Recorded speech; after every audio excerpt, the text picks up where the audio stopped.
All right, so today I'm just going to be putting some of these soccer teams, some of these football clubs into these tiers. The club of your heart, big like, small like, totally neutral, meh, small dislike, big dislike, absolutely disgusting. So let's see where I put these clubs in. I'm not going to cover all of them, but just like the bigger ones. Let me start off with I'll start off with Borussia Dortmund, and I'll put them in big dislike. So I respect their academy, the youth talent they've had throughout the years, and um, I do feel for them in the sense that Bayern Munich just swoops in and takes their best players, and they do that to everyone in the Bundesliga. But Borussia Dortmund is a factory. The reason I don't like them is because they were given way too much credit this past season in the Champions League for getting to the final. Yes, they did get to the final, but especially in the semifinal, I'll look at that in a vacuum. They weren't better than PSG. They were actually in the same group as PSG to begin the tournament, so they played four times in this season's Champions League. They lost 2-0 in the first game in the group stage. They drew 1-1 in the group stage again. And then both legs of the semifinal, they won 1-0 by scraping away a win. Being the inferior team, they had the ball less, they played less, they innovated less. So I'm not going to give them too much credit for getting to the final. And I don't think they're that good of a team. I expect to step back, and they bottled the league 2 years ago. They could have been the team instead of Leverkusen 2 years ago to break Bayern Munich's streak, but they weren't able to bring it home. So I'm not going to give them too much credit. Up next, I'm going to rank Marseille in big like. I like Marseille because they are the only French team to win the Champions League, and I have to give them credit for that. That's a really big deal. It was more than 20 years ago, maybe more than 25 at this point. They've had some good players in recent years, like Dimitri Payet and Aubameyang as well.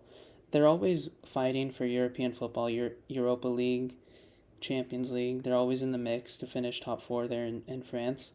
Um, Obviously, they're no longer the biggest team in France, but just by the merit of winning the Champions League and being the only French team to do that, in the common era, of course, because French teams have won plenty of European Cups, but since the trophy was rebranded to the Champions League, they're the only one to do it. Inter Milan, oof, I'll say meh, because there's good and bad things about them. Obviously, 2010 with Mourinho winning the treble, incredible feat. They're legends forever just because of that. And I think they do have multiple UCLs. I think that they've had some really good seasons in the Serie A recently. They've won the Scudetto and a couple times, I believe. But what do I not like about them? Kind of similar to Dortmund when they got to the UCL final 2 years ago and they played against Manchester City. People saw that game and thought that they were near the same level as City because they only lost 1-0 and they had a few chances to equalize late in that game. But let's be real, nobody's on the level of City right now. Nobody's close. Um, Actually, I think there's one team that's close and that's knocking on the door. I'll get to that later, but it's definitely not Inter Milan.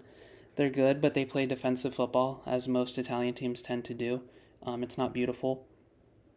They don't have anyone in the same stratosphere as a Kylian Mbappe, as one of those cream of the crop players. They don't have any of that, and I don't think they have had that in a really long time. I like some of their players, like Lautaro's okay. He can get you 25 goals a year. I did like them when Lukaku and Lautaro were making magic on the field together, but other than that, I don't see anything special with them. Manchester United, first English team, I'm ranking big dislike as well. They're obviously a team of the past. They're way past their prime. Um, and I don't think they're ever going to get back to the glory days that they enjoyed with Sir Alex Ferguson. Before he got there, I think they were also somewhat of a upper echelon team, but they weren't as elite, as stable, as consistent as they were under him. And we're seeing the regression back to the norm for them. Ever since he retired, they haven't been the same, and I don't think they will be.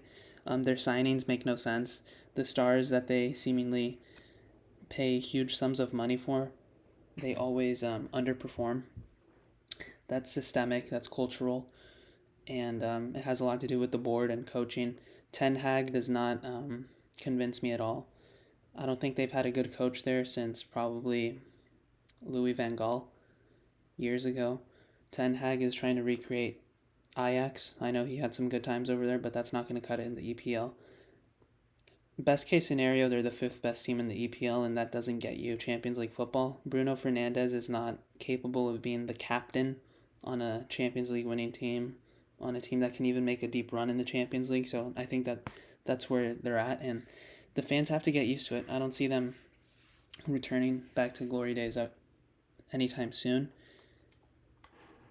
Manchester City, I'm a huge fan of. They're obviously the team of the century so far. If the Team of the Century award was awarded as of today in August of 2024, they win that award easily. They are farming the Premier League. They're head and shoulders above everyone there. There's some contenders behind them. This year, I think Arsenal's going to be kind of close to them, but City just knows when to put their foot on the gas, when they can take their foot off the gas and focus on other competitions. They won the FA Cup. They won the Champions League last year. They won a treble, for Christ's sake. They have the best coach in the world. They have the best number 9 in the world. They have the best midfielder in the world. Phil Foden's one of the best young players in the world. Rodri is probably... Oh, and when I said the best midfielder, I was referring to KDB. Rodri might also be the second best midfielder in the world. It's hard to find a weakness on this team. I think they're going to coast to a UCL semifinal, and depending who they meet there, I'm having a hard time thinking of anyone else that's going to be in the final. So they're going to continue to win trophies at a really high level. The future's uncertain with the financial fair play allegations looming around them, but I think they're going to come out of that fine. Pep is a mastermind, and that's the thing. They have deeper pockets, but not by that much. The thing is that they make quality signings in positions of need. They know when and where to bring these people in, bring these players in, and they hit the ground running.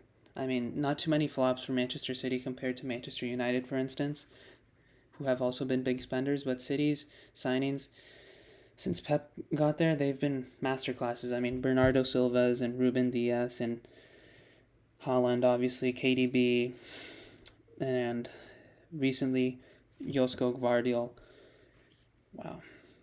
They have an endless surplus of talent, so I don't think they're going anywhere anytime soon. I like the ambition of their owners, and they've earned everything that they've won so far. So let's see. Next club, I'm going to do Arsenal.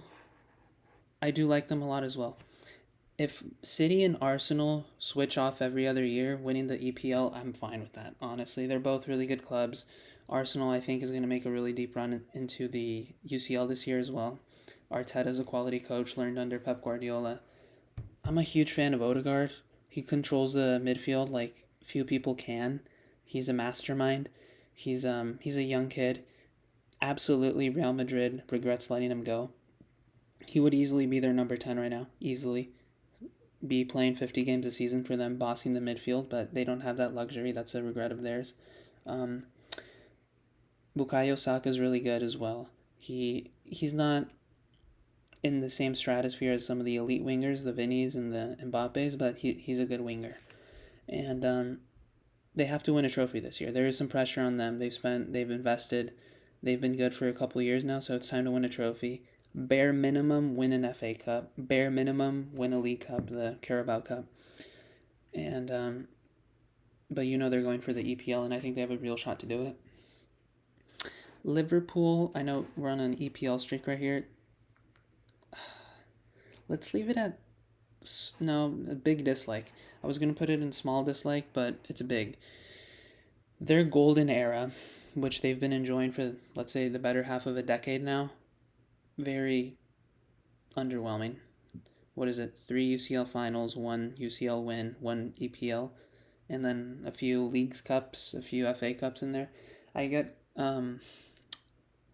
Jurgen Klopp and Mo Salah, and they've had a good run, but I don't see the hype. They haven't cashed in like the cities have. City, I mean, is the standard, obviously, winning probably like 2.5 trophies a year on average, but Liverpool's okay. I don't like that they think they can eat at the same table as the cities and some of the elite clubs around the world. They're not there yet, but they've done some things well, and they're not. I'm not a fan of theirs. I'll just leave it at that. PSG is the club of my heart. Very plain and simple. They play in the best city in the world. They play in the best, one of the best countries in the world. They play. They have the best jerseys in the world. Sponsored by Jordan. They've had the best players on the planet play for their team in recent years. Go as far back as Ronaldinho, go as far back as David Beckham and Ibrahimovic and Cavani and Angel Di Maria. And then you go a step further, and then they had Neymar, the world's most expensive transfer, PSG.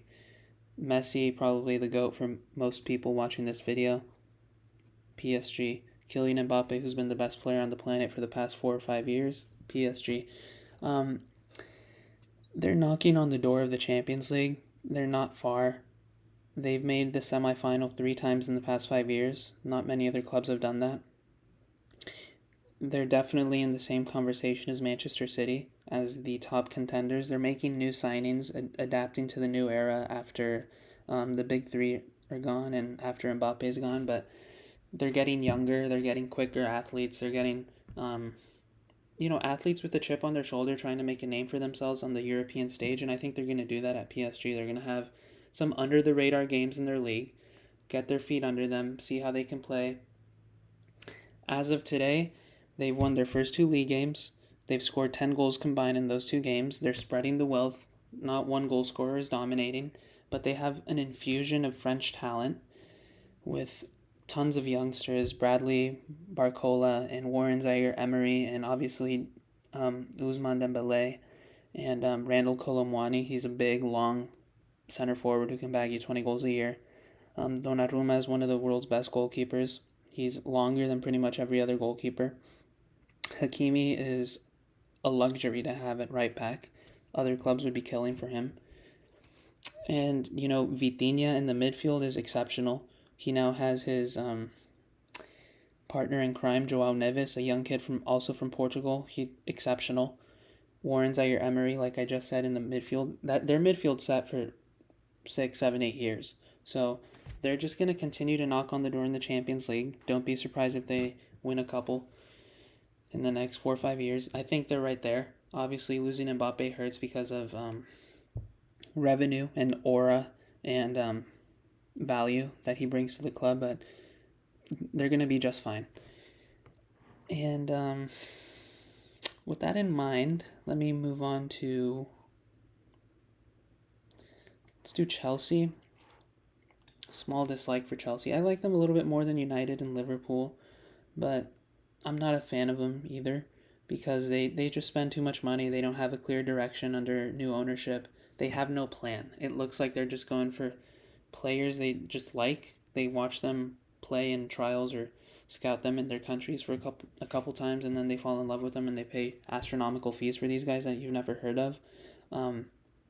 They're acting like money grows on trees, which maybe it does for them, but there's obviously going to be repercussions for that. They have like 20 excess players that they don't know what to do with. They can't sell off anymore. So I think they're kind of a mess.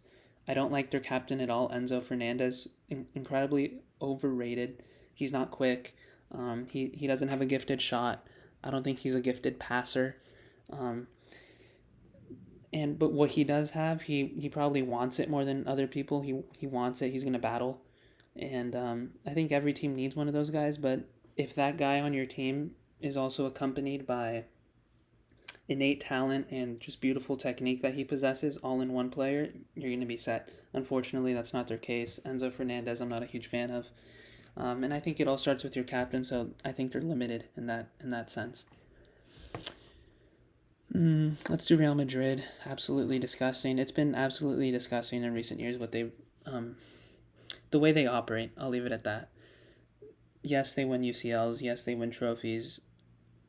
I can't knock that, but what I can knock is the way they go about it and the way they accomplish that. They don't play a gorgeous brand of football. I don't think they have been the best team in the world since 2017 when they were undisputedly the best team in Europe and they won the UCL. 2018, they could have easily lost that final to Liverpool. They could have easily lost in the knockout round against Juve. 1920, they didn't sniff a UCL trophy. 21, they didn't sniff a UCL trophy. 22, they were outplayed for 70 minutes by PSG. They were the inferior team in that leg.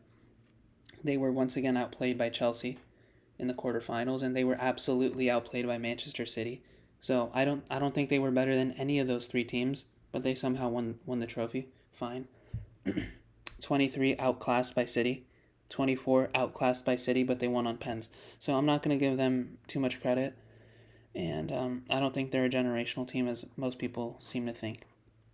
And with that, I'll leave it at that for those teams. I think we got some of the bigger ones out of the way, but I'll continue this at a later date.